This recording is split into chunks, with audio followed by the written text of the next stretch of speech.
नमस्कार मित्रों, मैं डॉक्टर तन्वी सिंह अपने चैनल इटर्नल एडोसेंस क्लासेस पर आप सभी का स्वागत करती हूं। जैसा कि आप सभी जानते हैं, हम दृष्टि the vision NTA net JRF series UGC net JRF slate ये जो पुस्तक है इसके एक एक टॉपिक को अपने चैनल के माध्यम से अपलोड कर रहे हैं।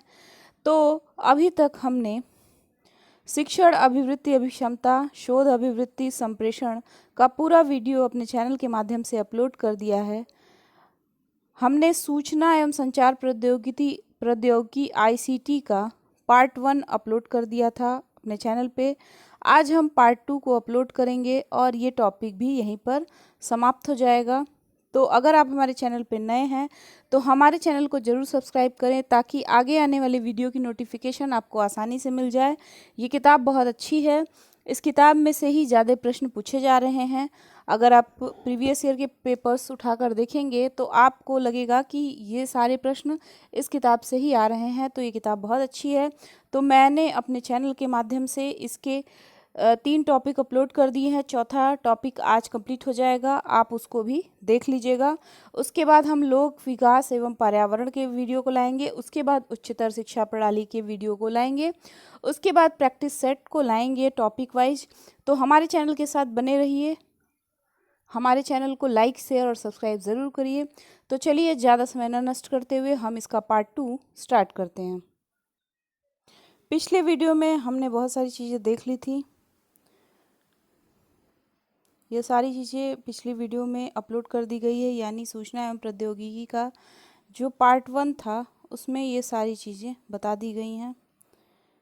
अब हम उसके आगे का देखेंगे।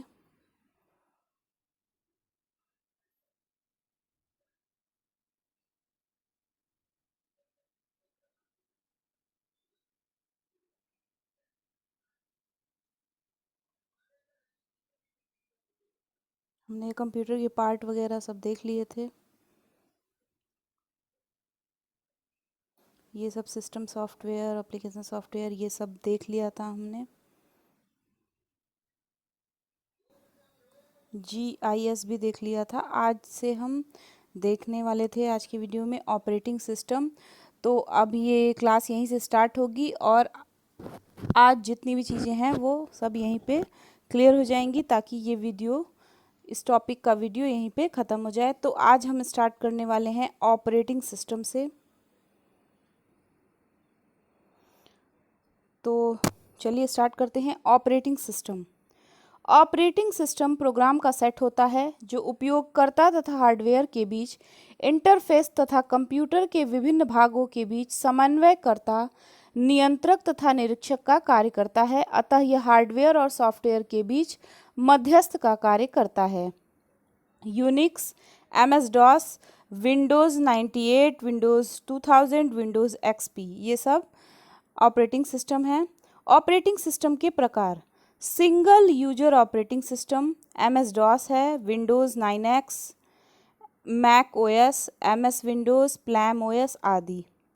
फिर है multi user operating system Unix, Linux, Windows 2000, Solaris आदि। Multitasking operating system Unix, Linux, Windows 95 आदि।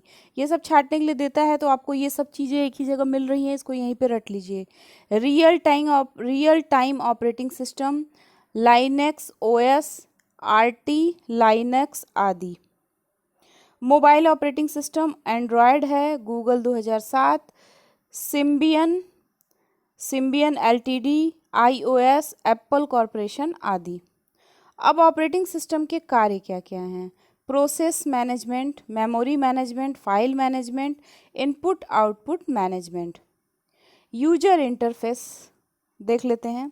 ऑपरेटिंग सिस्टम का मुख्य भाग जो उपयोगकर्ता की विभिन्न एप्लीकेशनों तक पहुंच तथा संप्रेषण को संभव बनाता है उसको यूजर इंटरफेस कहते हैं। और यूजर इंटरफेस दो हैं, ग्राफिकल यूजर इंटरफेस और कैरेक्टर यूजर इंटरफेस। तो हम सबसे पहले ग्राफिकल यूजर इंटरफेस जीयूआई को देखेंगे। आपको जीयूआई का फुल फॉर्म भी पता होना चाहिए, ग्राफिकल यूजर इंटरफेस।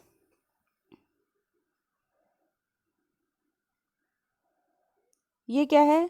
जो GUI है, ग्राफिकल यूजर इंटरफेस, इसमें संकेत दृश्य रूपकों तथा पॉइंटिंग डिवाइस का उपयोग होता है। इसमें संकेत दृश्य रूपकों और पॉइंटिंग डिवाइस का उपयोग होता है। और जो कैरेक्टर यूजर इंटरफेस है यानी CUI, कैरेक्टर यूजर इंटरफेस, इसमें क्या होता है, इसमें कमांड का उपयोग होता है। डीबग, डिस्क पार्ट, पिंग आदि CUI के अनुप्रयोग हैं। अब देखते हैं डाटा संप्रेषण तथा नेटवर्किंग। डाटा संप्रेषण क्या है? दो या अधिक उपकरणों के मध्य किसी भी संचार माध्यम द्वारा डाटा या सूचना का आदान प्रदान डाटा संप्रेषण कहलाता है। डाटा संप्रेषण विभिन्न प्रकार के signal, digital signal, analog signal, hybrid signal के माध्यम से होता है। संप्रेषण चैनल यानी कम्युनिकेशन चैनल, यह सिग्नल प्रवाह की दिशा बताता है। ये निम्न है। सिंप्लेक्स चैनल, सूचना प्रवाह हमेशा एक ही दिशा में हो जाता है। जो सिंप्लेक्स चैनल होता है उसमें सूचना प्रवाह हमेशा एक ही दिशा में होता है। और हाफ डुप्लेक्स चैनल में सूचना प्रवाह दोनों दिशा में लेकिन अलग अलग समय पर होता है। और फुल डुप्लेक्स चैनल में दोनों दिशा में एक ही समय पर होता है। तो ये तीनों का अंतर आप याद कर लीजिएगा, एग्जाम में पूछ सकता है। संप्रेषण के माध्यम, डाटा या सूचना के आदान प्रदान का साधन संप्रेषण माध्यम कहलाता है। यह निम्न दो प्रकार का होता है। ये होता है निर्देशित और अनिर्देशित। निर्देशित में क्या होता है, जब संप्रेषण केबल द्वारा होता है तो उसे निर्देशित संप्रेषण कहते हैं। ईथरनेट केबल या twisted pair cable, coaxial cable तथा फाइबर ऑप्टिक केबल आदि इसके प्रमुख साधन हैं।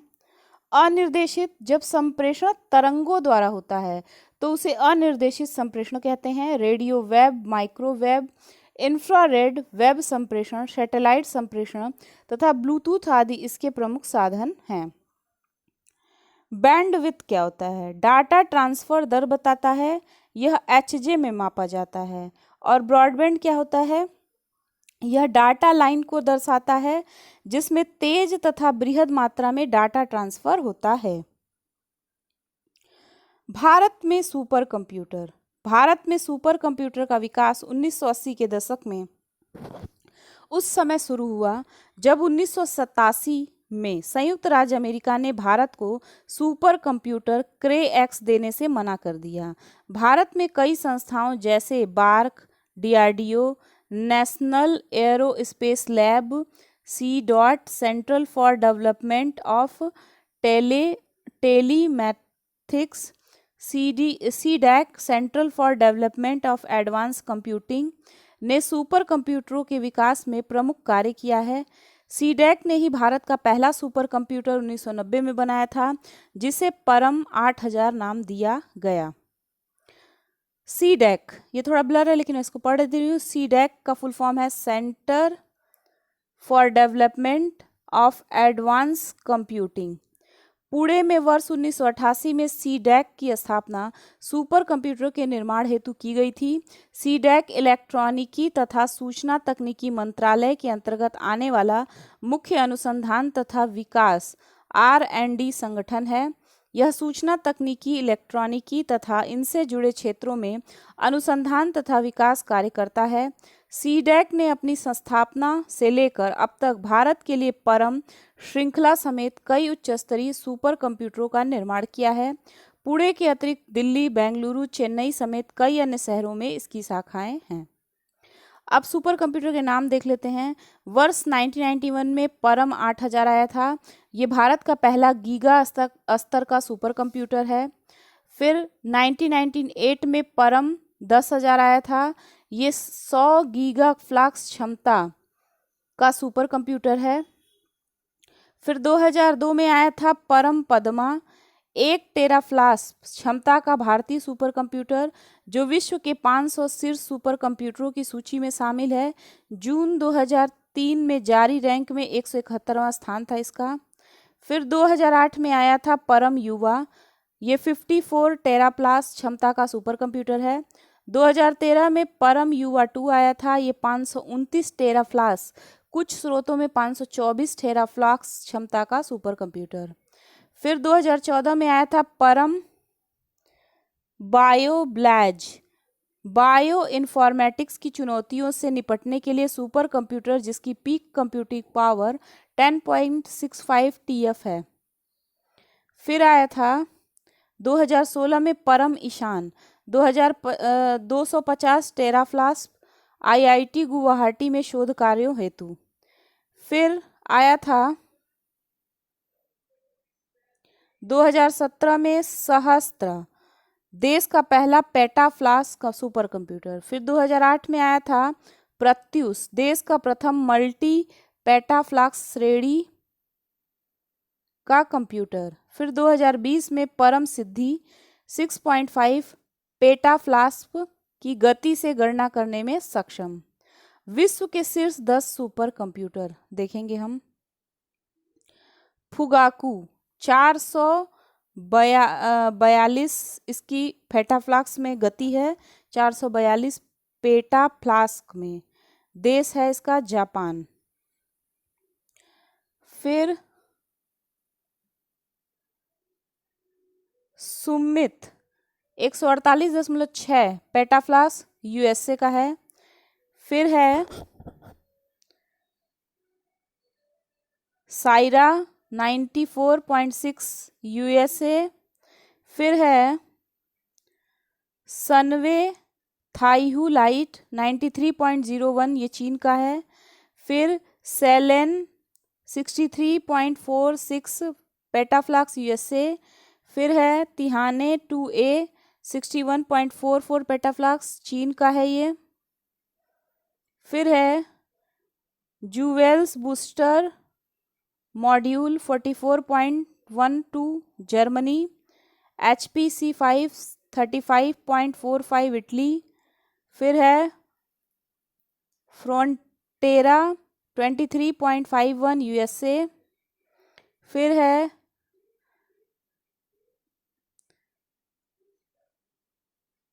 दामन 22.4 सऊदी अरब।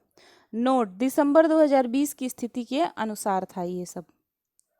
अब हम देखेंगे कंप्यूटर नेटवर्क। सूचनाओं के आदान प्रदान तथा संसाधनों के सम्मिलित उपयोग के लिए आपस में जुड़े हुए कंप्यूटरों के समूह को कंप्यूटर नेटवर्क कहते हैं।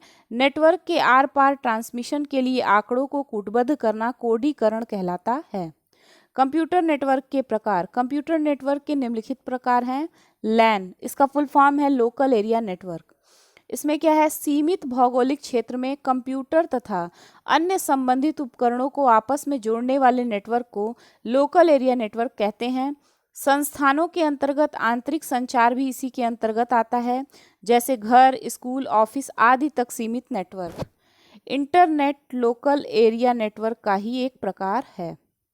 वैन, वाइड एरिया नेटवर्क, अत्यधिक बड़े भौगोलिक क्षेत्रों को सम्मिलित करने वाले नेटवर्क को वाइड एरिया नेटवर्क कहते हैं, जैसे संपूर्ण देश या विश्व स्तर पर स्थापित नेटवर्क। इसमें अनेक संचार माध्यमों जैसे telephone line, cable, radio, web आदि का उपयोग किया जाता है। यह दो या दो से अधिक लैन का संयोजन भी हो सकता है, जैसे internet. Man, metropolitan area network, यह एक मेट्रोपॉलिटन सिटी में आपस में जुड़े हुए लैन का नेटवर्क होता है, लेकिन यह वैन की अपेक्षा कम भौगोलिक क्षेत्र कवर करता है। फिर है वैन, वर्चुअल प्राइवेट नेटवर्क। एक वर्चुअल प्राइवेट नेटवर्क किसी सार्वजनिक या साझे नेटवर्क जैसे इंटरनेट पर निजी नेटवर्क सेवाओं को प्राप्त करने का प्रावधान करता है। इसके लिए टनलिंग प्रोटोकॉल का उपयोग होता है।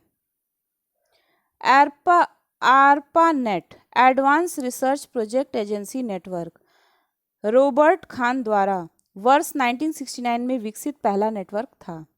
अब नेटवर्क डिवाइसेस देखते हैं। ये सिग्नल को प्रवर्धित करने तथा डिवाइसों के बीच इंटरफेस प्रदान करने का कार्य करते हैं। जो नेटवर्क डिवाइसेस होते हैं वो सिग्नल को प्रवर्धित करने तथा डिवाइसों के बीच इंटरफेस प्रदान करने का कार्य करते हैं। प्रमुख नेटवर्क डिवाइसेस, रिपीटर, हब, ये सब आपको याद होना चाहिए कि क्या है ये सब। Repeater, hub, gateway, switch, bridge, router, modem, Ethernet, card आदि ये सब प्रमुख नेटवर्क डिवाइसेस हैं। नेटवर्क टोपोलॉजी क्या होता है? यह भौतिक या तार्किक आधार पर नेटवर्क निर्माण के तरीके अर्थात ज्यामिति निर्माण को दर्शाता है। नेटवर्क टोपोलॉजी के प्रकार। नेटवर्क टोपोलॉजी के निम्नलिखित प्रकार हैं। पहला है बस टोपोलॉजी। इसमें एक केबल से सभी कंप्यूटर सीधे जुड़े रहते हैं। मुख्य केबल नेटवर्क के आधार पर कार्य करती है तथा जुड़े हुए कंप्यूटर में से एक सर्वर का कार्य करता है। तो आप देख सकते हैं, देखिए इसमें एक केबल से, एक कोई केबल है उससे ही सारे कंप्यूटर सीधे जुड़े होते हैं और मुख्य केबल नेटवर्क के आधार पर कार्य करती है तथा जुड़े हुए कंप्यूटर में से एक सर्वर का कार्य करता है। तो आप देख सकते हैं ये सारे एक केबल से जुड़े हुए हैं। तो इसको क्या कहेंगे? इसको कहेंगे बस टोपोलॉजी। फिर है स्टार टोपोलॉजी। ये देखिए ये पूरा आकार ही स्टार बना हुआ है, देख रहे हैं पिक्चर में। चलिए इसको पढ़ देते हैं। इसमें प्रत्येक कंप्यूटर सीधे केंद्रीय हब से जुड़ा रहता है। केंद्रीय हब नेटवर्क को नियंत्रित करने वाला सर्वर कंप्यूटर या साधारण जोड़ने वाला उपकरण हो सकता है। तो आप ये देख सकते हैं केंद्रीय हब से सारा कंप्यूटर जुड़ा हुआ है सीधे, इसलिए इसको क्या कह रहे हैं? इसको कह रहे हैं स्टार टोपोलॉजी। फिर है मेश टोपोलॉजी। सब मिले हुए हैं एक ही में, देखिए। अब इसमें क्या करना है? इसमें प्रत्येक कंप्यूटर सीधे दूसरे कंप्यूटर से जुड़ा होता है। प्रत्यक्ष कनेक्शन होने के कारण नेटवर्क अत्यधिक लोड को सहन करने में सक्षम होता है। इसमें एक कंप्यूटर का कनेक्शन बाधित होने से अन्य पर कोई प्रभाव नहीं पड़ता है। देखिए सारा एक दूसरे से सीधे सीधे जुड़ा हुआ है। फिर है ट्री टोपोलॉजी। पिक्चर देखिए ये एकदम ट्री की तरह बना रहा है। अब इसको पढ़ लेते हैं। यह एक हब पर अनेक स्टार टोपोलॉजी का संयोजन होता है। प्रत्येक स्टार टोपोलॉजी का हब बस से जुड़ा होता है। Ring topology. इसमें कंप्यूटर चक्रीय क्रम में आपस में जुड़े रहते हैं तथा डाटा का प्रवाह केवल एक दिशा में होता है। इसमें एक कंप्यूटर अपने आगे आने वाले कंप्यूटर से सीधे तौर पर जुड़ा रहता है तथा सिग्नल के लिए एकल पथ का निर्माण करता है। तो आप देख लीजिए ये पूरा रिंग बना है। नेटवर्क प्रोटोकॉल क्या होता है? प्रोटोकॉल नियम का समूह होता है जो नेटवर्क में दो उपकरणों के बीच संप्रेषण का नियमन करता है। इंटरनेट एथिकल प्रोटोकॉल को नेटिकेट कहा जाता है। प्रमुख protocol HTTP hyper text transfer protocol, web पर data, text, graphic, image, audio, video स्थानांतरण में इसका उपयोग होता है। FTP फाइल ट्रांसफर प्रोटोकॉल, यह फाइल पॉरेषण का कार्य करता है, ट्रांसमिशन का कार्य करता है, अर्थात फाइल की अपलोड और डाउनलोड को नियंत्रित करता है। FTP सर्वर डाउनलोड की जा सकने वाली फाइलों को बनाए रखता है। फिर है SMTP simple mail transfer protocol, यह ईमेल के पॉरेषण को नियंत्रित करता है। इसका सबका फुल फॉर्म पूछता है। फिर है टेलनेट टेली कम्युनिकेशन नेटवर्क, इसका उपयोग वर्चुअल कनेक्शन जैसे लैन आदि में होता है। यह ऐसा प्रोटोकॉल है जो दूरस्थ उपयोगकर्ता को होस्ट कंप्यूटर के उपयोग की अनुमति प्रदान करता है। अब हम देखेंगे इंटरनेट के बारे में। इंटरनेट शब्द अंतर्राष्ट्रीय नेटवर्क को दर्शाता है। इसकी शुरुआत 1950 के दशक में विंट चेर्फ द्वारा की गई थी, जिन्हें इंटरनेट का पिता माना जाता है। यह आपस में जुड़े हुए नेटवर्कों का नेटवर्क है। इंटरनेट आधारित संचार के आरंभिक प्रयास सैन्य उद्देश्य के लिए किए गए थे। इंटरनेट पर डाटा का ट्रांसमिशन TCP/IP द्वारा नियंत्रित होता है। TCP/IP पैकेट बनाने एवं इकट्ठा करने का तथा एड्रेस को सुनिश्चित करने का कार्य करता है। इंटरनेट कनेक्शन के प्रकार, एनालॉग या डायल अप, यह इंटरनेट कनेक्शन के लिए टेलीफोन लाइन का उपयोग करता है। मॉडेम टेलीफोन लाइन तथा पीसी के मध्य इंटरफेस का कार्य करता है। फिर है SLP serial line internet protocol तथा PPP point to point protocol dial up connection के प्रोटोकॉल हैं। यह सबसे धीमी गति अधिकतम 56 kbps वाला इंटरनेट कनेक्शन है। फिर है ISDN integrated service digital network copper telephone wire पर डिजिटल सिग्नल द्वारा इंटरनेट सेवा प्रदान करता है। यह एक साथ डाटा एवं वॉइस कम्युनिकेशन सेवा प्रदान करने में सक्षम है। यह डायल अप कनेक्शन से 2 से 3 गुना ज़्यादा गति से इंटरनेट सेवा प्रदान करता है। DSL डिजिटल सब्सक्राइबर लाइन यह ब्रॉडबैंड कनेक्शन का एक प्रकार है जो इंटरनेट सेवा हेतु साधारण टेलीफोन लाइन का उपयोग करता है। ADSL, SDSL, HDSL, VDSL आदि विभिन्न प्रकार के DSL तकनीकी हैं जिनकी डाटा ट्रांसफर रेट, डाउनलोड एवं अपलोड स्पीड अलग अलग है। Cable TV cable TV line का उपयोग कर सेवा प्रदान की जाती है। केबल टीवी लाइन का उपयोग कर सेवा प्रदान की जाती है। केबल टीवी लाइन के रूप में कोएक्सियल केबल का उपयोग होता है जिस पर data transfer rate telephone line से बेहतर होता है। फिर होता है वायरलेस रेडियो तरंगों के उपयोग द्वारा इंटरनेट सेवा प्रदान की जाती है। सामान्यतः इसका उपयोग लैन के रूप में किया जाता है। WiFi wireless fidelity. फिर है WiMAX world wide interoperability for microwave access आदि कुछ वायरलेस तकनीकें हैं। सैटेलाइट इंटरनेट कनेक्शन उच्च गति इंटरनेट सेवा प्रदान करता है। सैटेलाइट कनेक्शन 2 प्रकार का होता है, one way, two way. One way में क्या होता है, सैटेलाइट कनेक्शन से सिर्फ डाटा डाउनलोड किया जा सकता है जबकि अपलोड के लिए डायल एंड अप एक्सेस का प्रयोग किया जाता है। टू वे डाउनलोड और अपलोड दोनों में सक्षम है। इंटरनेट से संबंधित शब्द वर्ल्ड वाइड वेब यह इंटरनेट पर कंप्यूटर्स के बीच सूचना साझा करने का एक माध्यम है। यह हाइपरलिंक से जुड़े हुए टेक्स्ट, डॉक्यूमेंट तथा अन्य संसाधनों का समूह है जिन तक वेब ब्राउज़र के माध्यम से पहुंचा जा सकता है। फिर है वेब पेज। HTML में वेब पर संचित कंप्यूटर डॉक्यूमेंट या फाइल होती है। फिर वेबसाइट सामान्यतः अंतर संबंधित वेब पेजों के समूह जो किसी विषय से संबंधित तथा हाइपरलिंक से जुड़े हुए होते हैं। इसके प्रथम पेज को होम पेज कहा जाता है। फिर है वेब ब्राउज़र। यह सॉफ्टवेयर एप्लीकेशन है जिसका उपयोग वेब पेज, चित्र, वीडियो और अन्य फाइलों सहित वर्ल्ड वाइड वेब पर सामग्री को खोजने, पुनः प्राप्त करने और प्रदर्शित करने के लिए किया जाता है। यह 2 प्रकार का होता है। टेक्स्ट वेब ब्राउज़र यह केवल टेक्स्ट आधारित सूचनाओं को प्रदर्शित करता है। ग्राफिकल वेब ब्राउज़र यह टेक्स्ट तथा ग्राफिकल दोनों सूचनाओं को प्रदर्शित करता है। Internet explorer IE, Google Chrome, safari, opera. फिर है वेब मार्शियल नेट पर वाणिज्यिक संदेशों के लिए इस शब्दावली का प्रयोग करते हैं।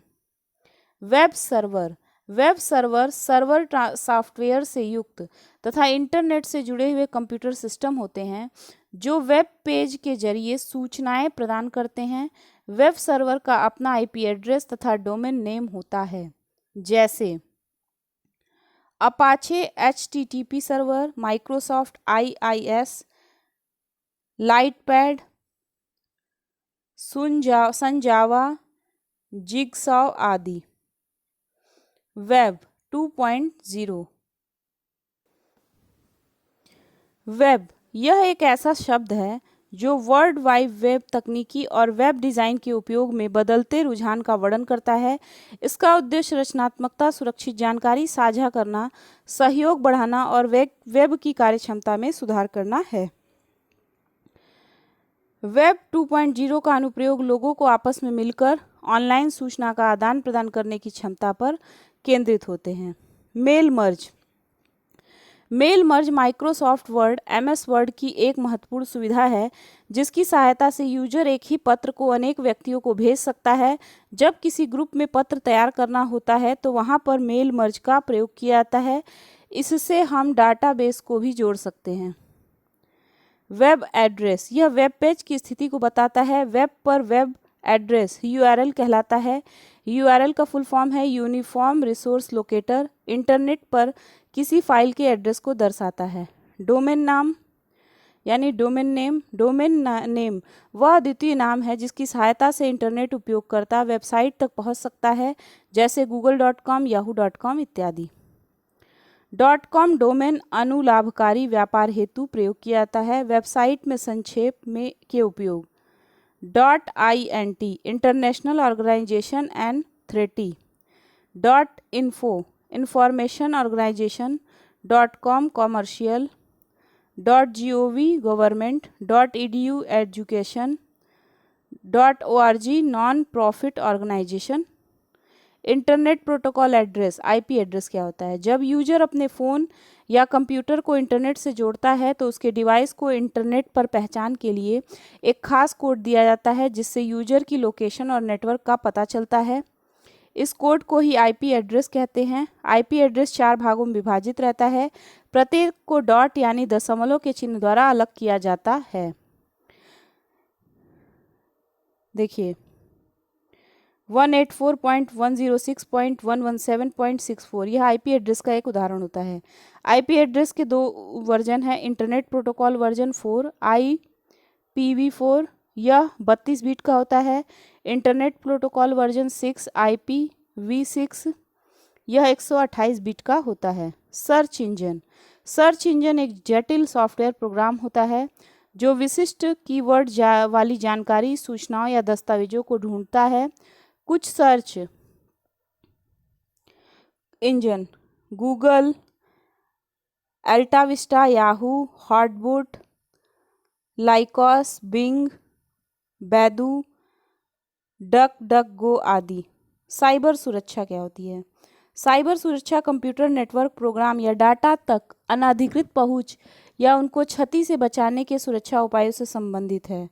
कंप्यूटर के लिए खतरे मालवेयर दोषपूर्ण सॉफ्टवेयर होते हैं जिसका उपयोग कंप्यूटर सिस्टम को नुकसान पहुंचाने, संवेदनशील सूचनाओं को प्राप्त करने या व्यक्तिगत कंप्यूटर तक पहुंच के लिए प्राप्त किया जाता है। ये निम्न प्रकार के होते हैं।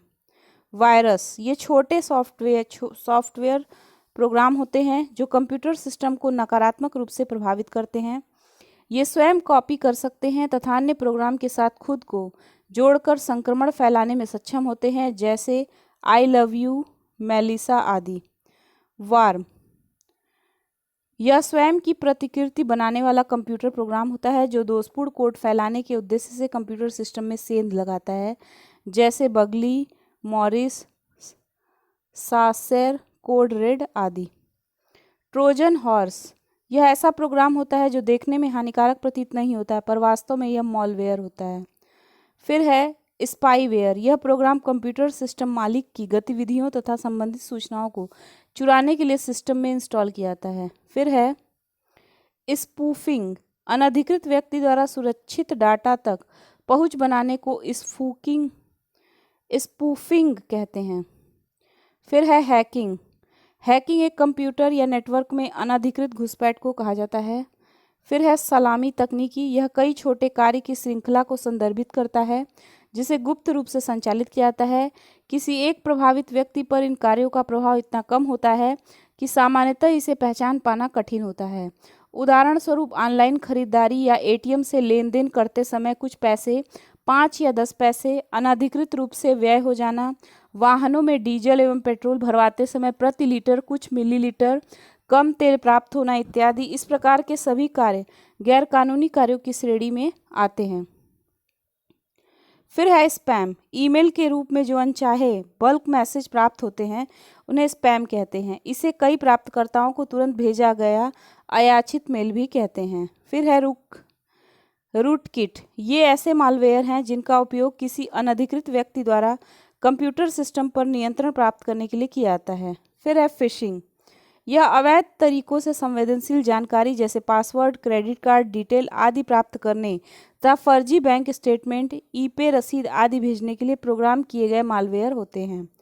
खतरों से सुरक्षा एंटीवायरस सॉफ्टवेयर एप्लीकेशन सॉफ्टवेयर होते हैं जिसे वायरस तथा अन्य मालवेयरों को रोकने, खोजने, निर्धारित करने तथा हटाने के लिए बनाया जाता है, जैसे एवास्ट, MCAFE,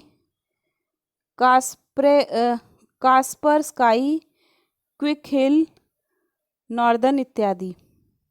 डिजिटल सिग्नेचर, यह सिग्नेचर का इलेक्ट्रॉनिक रूप है जो मैसेज या डॉक्यूमेंट भेजने वाले के प्रमाणीकरण तथा पहचान के लिए उपयोग होता है। फिर है डिजिटल सर्टिफिकेट, यह सुरक्षा उद्देश्यों के लिए इलेक्ट्रॉनिक मैसेज के साथ अटैचमेंट होता है। फायरवॉल, इसका उपयोग कंप्यूटर को सुरक्षित रखने के लिए होता है। यह हार्डवेयर तथा सॉफ्टवेयर आधारित होता है। आईपी सुरक्षा प्रोटोकॉल, यह सिक्योरिटी प्रोटोकॉल सूट इंटरनेट पर गोपनीय तथा प्रमाणीकृत सेवा प्रदान करने में उपयोगी है। आईपी सिक्योरिटी आईपी ट्रैफिक पर प्रमाणीकरण, इनक्रिप्शन तथा संक्षिप्तीकरण सेवा की अनुमति प्रदान करता है। Open source software, open source software की श्रेणी में ऐसे सॉफ्टवेयर आते हैं जिनका सोर्स कोड उस सॉफ्टवेयर के साथ सभी यूजर के लिए उपलब्ध होता है। सार्वजनिक रूप से सोर्स कोड के उपलब्ध होने के कारण यूजर इसमें अपनी सुविधानुसार परिवर्तन करके सॉफ्टवेयर में सुधार भी कर सकते हैं। ओपन सोर्स सॉफ्टवेयर के कुछ उदाहरण निम्नलिखित हैं। Search engine Mozilla Firefox, Lucene. Operating system Linux, Symbian. Programming language PHP। Server Apache, HTTP। रैखिक डाटा संरचना, जिस डाटा संरचना में डाटा को अनुक्रम या रैखिक तरीके से व्यवस्थित करते हैं उसे रैखिक डाटा संरचना कहते हैं। इस संरचना में डाटा एक रेखा के रूप में दूसरे से जुड़ा रहता है। रैखिक डाटा संरचना के उदाहरण एरे, स्टैक, क्यू तथा संलग्न सूची इत्यादि। गैर रेखीय डाटा संरचना, इस डाटा संरचना में डाटा को यादृच्छिक तरीके से व्यवस्थित किया जाता है। इसका उपयोग डाटा के बीच श्रेणीबद्ध संबंध के लिए भी किया जाता है। गैर रेखीय डाटा संरचना के उदाहरण है ट्री, बाइनरी ट्री, ग्राफ, सूची इत्यादि। रैनसमवेयर क्या होता है? यह भी एक प्रकार का मालवेयर है। जब यह किसी कंप्यूटर सिस्टम पर अटैक करता है तो उसकी फाइलों को लॉक कर देता है तथा फाइलों तक एक्सेस के बदले उपयोगकर्ता से फिरौती के रूप में क्रिप्टो करेंसी बिटकॉइन की मांग करता है। वर्ष 2017 में भारत सहित अनेक देशों में विभिन्न रैनसमवेयर जैसे वैन एक्रेसी, वन्नाक्रिप्ट, इसको मैं पढ़ती हूँ, एक मिनट। वेन्नाक्राई, वेन्नाक्रिप्ट, WCRY, पैत्या का अब तक का सबसे बड़ा अटैक हुआ। ये रैनसमवेयर मुख्यतः ईमेल द्वारा फैलाए गए। एक साइबर गैंग शैडो ब्रोकर्स को इस अटैक के लिए जिम्मेदार माना जा रहा है। इस संगठन ने USA की राष्ट्रीय सुरक्षा एजेंसी NSA के हैकिंग टूल इटर्नल ब्लू को चुराकर इस अटैक को अंजाम दिया। यह टूल USA द्वारा आतंकवादी समूहों तथा शत्रु देशों के कंप्यूटरों तक एक्सेस पाने के लिए विकसित किया गया था। इंट्रानेट, कंप्यूटरों के निजी नेटवर्क को इंट्रानेट कहा जाता है। इंट्रानेट एक सॉफ्टवेयर होता है जिसका प्रयोग सूचना के आदान प्रदान और नेटवर्क की सुरक्षा के लिए होता है। इस प्रकार यह इंटरनेट प्रोटोकॉल तकनीकी का उपयोग करता है। इसकी मदद से किसी कंपनी में मौजूद सभी कंप्यूटर को एक दूसरे के साथ जोड़ा जा सकता है, जिससे कोई संस्था अपने कर्मचारी के बीच सूचनाओं का सुरक्षित रूप से आदान प्रदान कर सकती है। विदित हो कि इंटरनेट विभिन्न संस्थाओं के बीच कंप्यूटर नेटवर्क है, जबकि इंट्रानेट किसी संगठन के अंदर का कंप्यूटर नेटवर्क है। इंट्रानेट को नेटवर्क बिटवीन ऑर्गेनाइजेशन या इंटरनल लिंक ऑफ ऑर्गेनाइजेशन से जुड़ा सॉफ्टवेयर भी कहा जाता है। मुख्यतः इंटरनेट का प्रयोग कंप्यूटर संचार से जुड़ा होता है ताकि बिना हार्ड ड्राइव या पेन ड्राइव की मदद से सूचना का आदान प्रदान किया जा सके। इंट्रानेट इंटरनेट प्रणाली पर आधारित सॉफ्टवेयर है जिसमें इंटरनेट की तरह ही क्लाइंट सर्वर कंप्यूटिंग और इंटरनेट प्रोटोकॉल स्वीट होते हैं। इसमें इंटरनेट प्रोटोकॉल की मदद से किसी भी संस्था या कंपनी में मौजूद सभी कंप्यूटरों को एक दूसरे से जोड़ा जाता है। सरल शब्दों में लोकल एरिया नेटवर्क और वाइड एरिया नेटवर्क के साथ इंटरनेट को स्थापित किया गया है ताकि एक संस्था के भीतर डाटा को निजी रूप से साझा किया जा सके। इंट्रानेट सॉफ्टवेयर के दो मुख्य पोर्टल होते हैं, इंट्रानेट और एंटरप्राइज पोर्टल। इंट्रानेट पोर्टल का इस्तेमाल आंतरिक सूचना को संयोजित करने के लिए होता है। इसके अलावा ऑर्गेनाइजेशन एंटरप्राइज इंफॉर्मेशन को प्रत्येक कंप्यूटर तक पहुंचाने के लिए भी इसी पोर्टल का प्रयोग किया जाता है। एंटरप्राइज पोर्टल को एंटरप्राइज इंफॉर्मेशन पोर्टल ईपीआई नाम से भी जाना जाता है। ईपीआई का प्रयोग मुख्यतः संस्थान से सूचना बाहर भेजने के लिए होता है।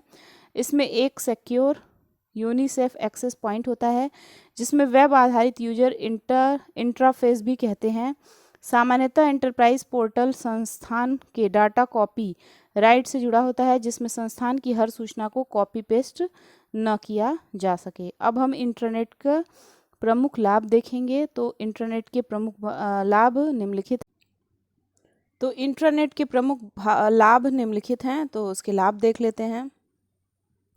इस सॉफ्टवेयर के माध्यम से कोई भी संगठन अपनी सूचनाओं को सभी कर्मचारियों को अलग अलग फैक्स या मेल करने के बजाय इंट्रानेट नेटवर्क पर अपलोड कर पैसों की बचत कर सकता है। इंट्रानेट का एक मुख्य लाभ यह भी है कि किसी सूचना तक पहुंच सुनिश्चित करने के लिए प्राधिकृत पहुंच को लगाया जा सकता है जिससे केवल वही व्यक्ति सूचना को प्राप्त कर सकता है जिसके पास प्राधिकृत अनुमति यानी प्राधिकृत कोड होगा। यह संगठन सूचनाओं की गोपनीयता को बनाए रखने हेतु कारगर उपाय है। इंट्रानेट का एक यह भी फायदा है कि इससे कंपनी के कर्मचारी कम समय में अधिक कार्य उत्पादकता की दर को बढ़ा सकते हैं। अब इंट्रानेट के कुछ नुकसान भी हैं जो निम्नलिखित हैं, उसको देख लेते हैं। हैकर द्वारा प्राइवेट नेटवर्क को एक्सेस करके डाटा को हैक कर डाटा चोरी होने का डर बना रहता है। इंट्रानेट के इस्तेमाल से कंपनी के कर्मचारियों को एक दूसरे से बातचीत करने का मौका कम मिलता है जिससे उनके मध्य आपसी समझ की कमी देखी जा सकती है। अब हम देखेंगे ऑडियो कॉन्फ्रेंसिंग। यह वर्तमान समय का एक ऐसा प्लेटफॉर्म है जहां कई व्यक्ति या समूह एक साथ विभिन्न विषयों पर संवाद स्थापित करते हैं। इस तकनीकी से समय व धन दोनों की बचत होती है। शासन, प्रशासन, शिक्षा, स्वास्थ्य तथा व्यापार जैसे महत्वपूर्ण क्षेत्रों में ऑडियो कॉन्फ्रेंसिंग की उपयोगिता निरंतर बढ़ती जा रही है। जो ऑडियो कॉन्फ्रेंसिंग की शुरुआत करता है उसे कॉलिंग पार्टी तथा इससे जुड़े अन्य व्यक्ति या समूह को पार्टिसिपेंट कहा जाता है। जो ऑडियो कॉन्फ्रेंसिंग की शुरुआत करता है उसको कॉलिंग पार्टी तथा इससे जुड़े अन्य व्यक्ति या समूह को पार्टिसिपेट कहा जाता है। फिर है वीडियो कॉन्फ्रेंसिंग।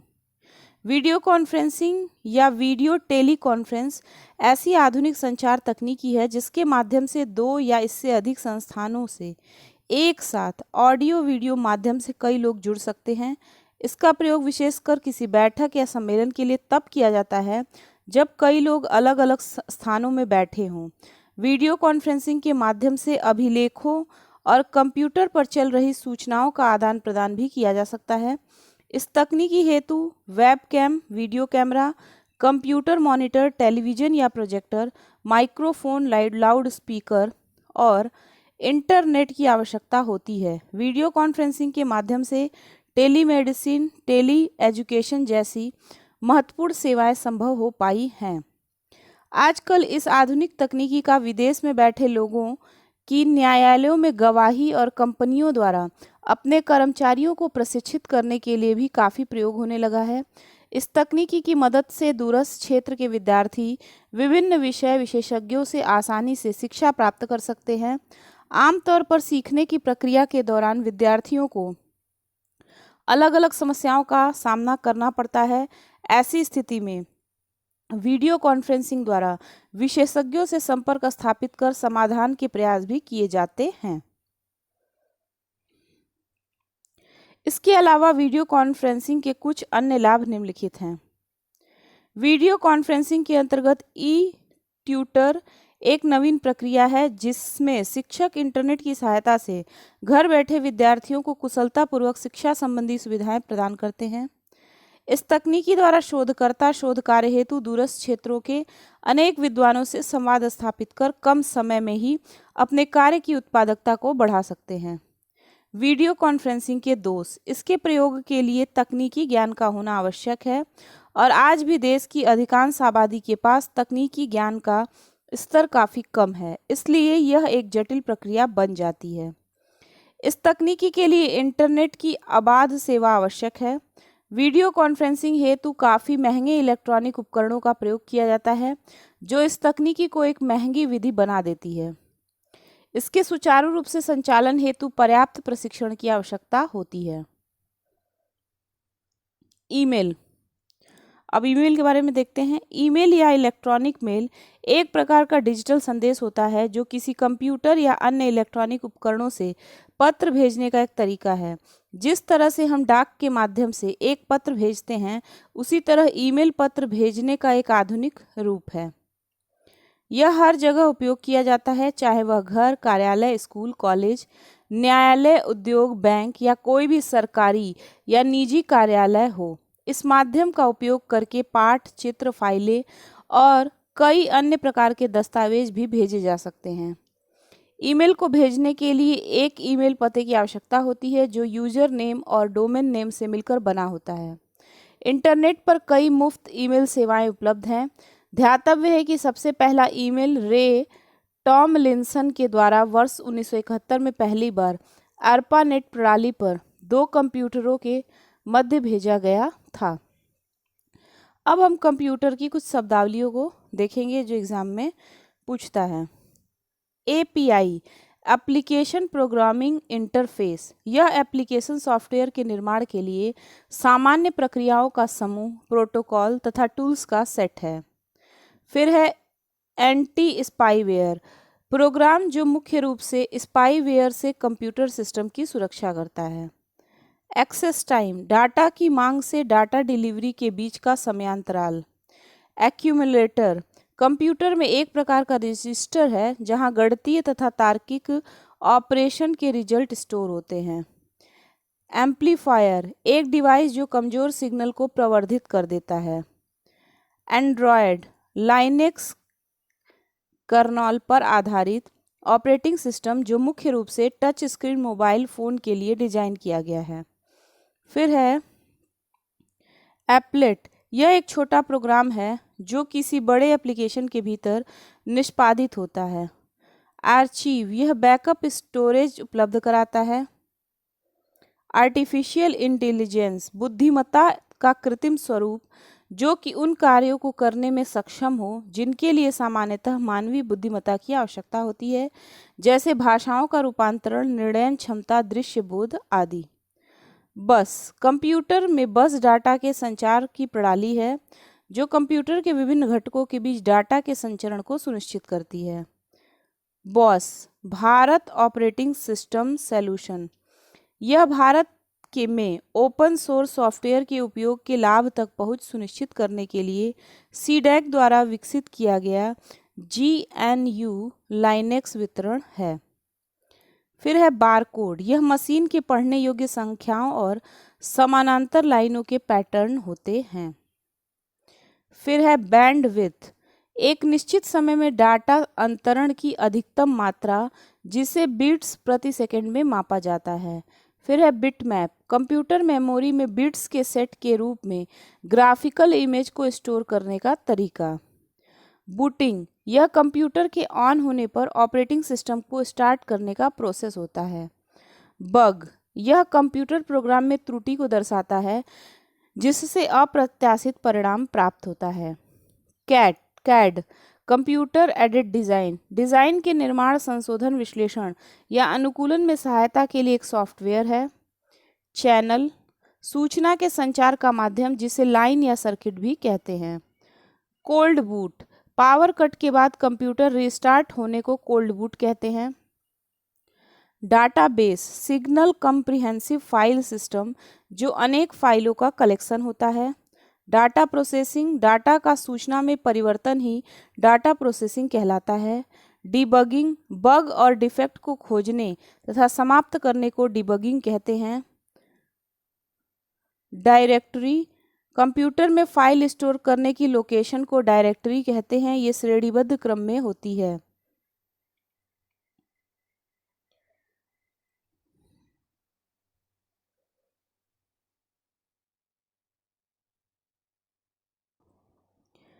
एन्क्रिप्शन, मैसेज को इस तरह इनकोड करना कि अनधिकृत व्यक्ति उसे पढ़ न सके, एन्क्रिप्शन कहलाता है।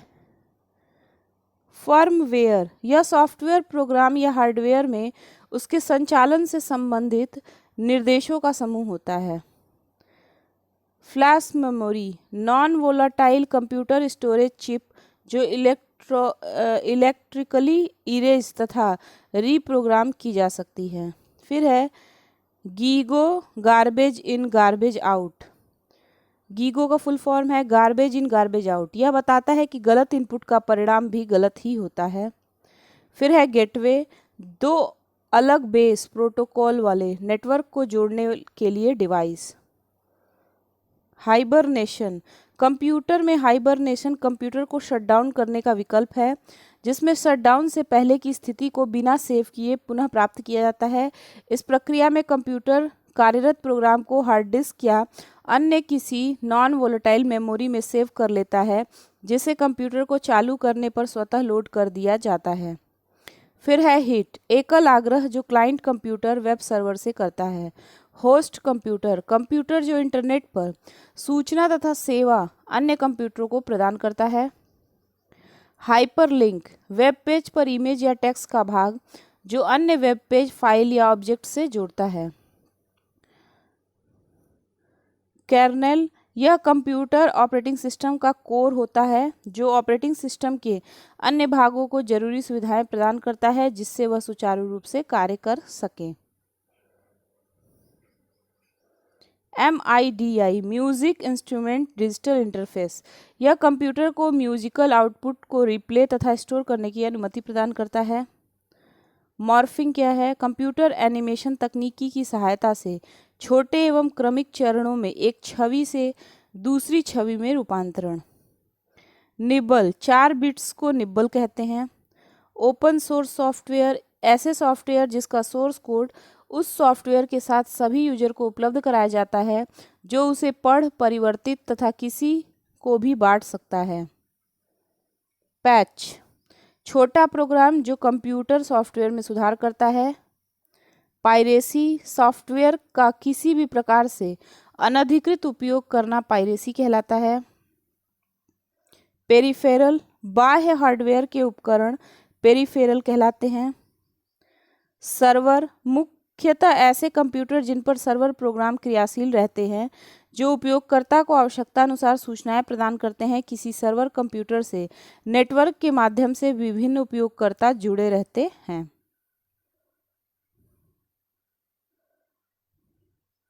SMIME, इसका उपयोग इंटरनेट प्रौद्योगिकी में किया जाता है।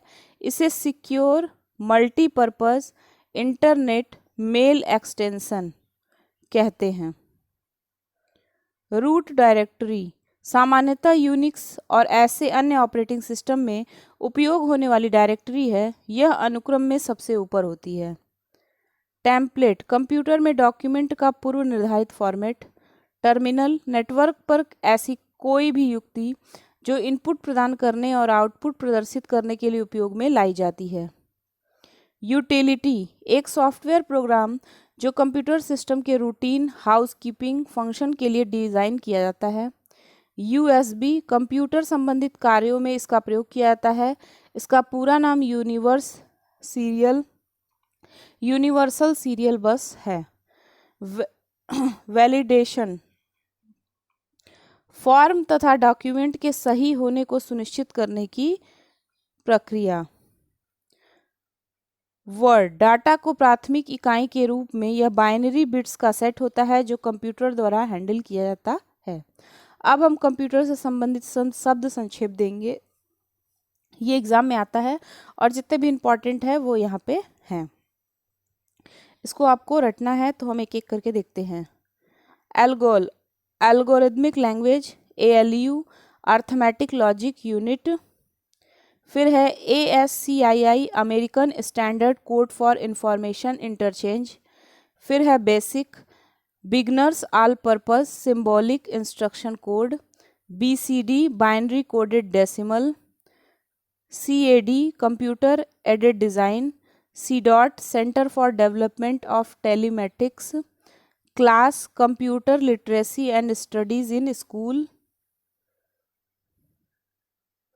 फिर है कोमल, COMAL, common algorithmic language, CPU central processing unit, DNS domain name system, DOS disc operating system, DTP desktop publishing, DTS data transformation service, ENIAC electronic numerical integrator and computer, FAQ frequently asked question, FLOPS floating point operations per second, FSB front side bus, FTP file transfer protocol, GIF graphical interchange format, HLL high level language, HTML hypertext markup language, ISH information superhighway, ISP internet service provider, KBPS kilobytes per second, LAN local area network, LDU liquid display unit, LISP list processing, LLL low level language, MICR magnetic ink character recognize, MIPS million instruction per second, modem modulator demodulator ये भी पूछता है exam में, MOPS millions of operation per second, MPEG motion picture experts group, NFS network file system, NIC net national information center network, NNTP network news transfer protocol, OMR optical mark reader, PC-DOS personal computer disk operating system, PPP point to point protocol, RAM random access memory, ROM read only memory. अब CD और DVD में अंतर देख लेते हैं। CD की औसत भंडारण क्षमता 650 MB से 700 MB मेगाबाइट होती है और DVD की औसत भंडारण क्षमता 4.7 GB गीगाबाइट होती है। CD सामान्यतः ऑडियो और प्रोग्राम फाइलों के लिए उपयोग की जाती है। DVD सामान्यतः वीडियो और प्रोग्राम फाइलों के लिए उपयोग की जाती है। CD को कॉम्पैक्ट डिस्क कहते हैं और DVD को डिजिटल वर्सेटाइल डिस्क कहते हैं। तो ये था हमारा सूचना एवं संचार प्रौद्योगिकी का पूरा जितना मैटर इस किताब में दिया हुआ था हमने सब डिस्कस कर लिया। एग्ज़ाम में इससे बाहर कुछ भी नहीं पूछा जाता है। अगर आप इन वीडियोस को बहुत ध्यान से 2-4 बार भी सुन लेते हैं तो आपको याद करने की ज़रूरत नहीं पड़ेगी। आपका ये पूरा टॉपिक अच्छे से तैयार हो जाएगा। 2 टॉपिक और बचा है, लोक पर्यावरण और उच्च शिक्षा वाला। वो दोनों कंप्लीट करने के बाद हम इसका प्रैक्टिस सेट भी सॉल्व कर लेंगे तो आपकी तैयारी जो है वो पूरी हो जाएगी। तो वीडियो कैसा लगा कमेंट बॉक्स में ज़रूर बताइएगा और आगे आने वाली वीडियो की नोटिफिकेशन पाने के लिए हमारे चैनल को ज़रूर सब्सक्राइब करें। मिलते हैं अगली क्लास में, तब तक के लिए धन्यवाद।